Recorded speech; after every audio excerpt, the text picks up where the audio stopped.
గుంటూరు మిర్చి ఫేమస్ అని మీకు అందరికీ తెలుసు కదా. అండ్ గుంటూరు కారంకు కూడా ఎంతో స్పెషాలిటీ ఉంది. మేమైతే రైతుల దగ్గర నుంచి క్వాలిటీ మిర్చిని అయితే సెలెక్ట్ చేసి తీసుకొని వచ్చి ఈ రోజు అయితే ఎండబోసాం అనమాట. అంటే ఎండకు మంచిగా ఎండితేనే కారం అనేది మంచిగా వస్తుంది.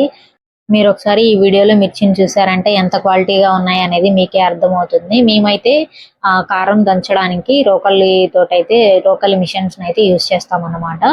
దానివల్ల టేస్ట్ అనేది చాలా బాగా వస్తుంది. అండ్ ఈ క్వాలిటీ చూసారంటే మిర్చి అనేది ఎంత బాగుంది అనేది మీకు అర్థమవుతుంది. మేమైతే ఇలా తొడిమలు తీసేసి కారం పట్టించి ఇస్తామన్నమాట. మీకు ఎవరికైనా కావాలి అంటే పైన వాట్సాప్ నెంబర్ ఇస్తాను, దానికైతే మెసేజ్ చేయండి. అండ్ ఈ రోజే ఎండబోసాం కాబట్టి కాయలు అయితే ఇంకా మెత్తగా ఉన్నాయన్నమాట. ఒక 2-3 డేస్ ఎండితే గనక పట్టుకుంటే విరిగిపోయేటట్టు అయితే ఉంటాయన్నమాట. అప్పుడు మనకి మిర్చి కారం అనేది రెడీ అవుతుందన్నమాట. ఎంతో క్వాలిటీగా హైజీన్ మెయింటైన్ చేస్తూ కారం అయితే ప్యాక్ చేసి మీ వరకు పంపించడం అయితే జరుగుతుంది. మీకు ఎవరికైనా కావాలి అంటే తప్పకుండా వాట్సాప్ మెసేజ్ అయితే చేయండి. పైన డిస్ప్లేలో నెంబర్ ఇస్తాను. అండ్ నెక్స్ట్ ఎలా కారం పడతాము ఏంటి అనేది అయితే నేను ఫర్దర్ వీడియోస్లో అయితే షేర్ చేసుకుంటాను. ఇక ఈ వీడియో నచ్చితే నా ఛానల్ అయితే ఫాలో చేయండి. Thank you.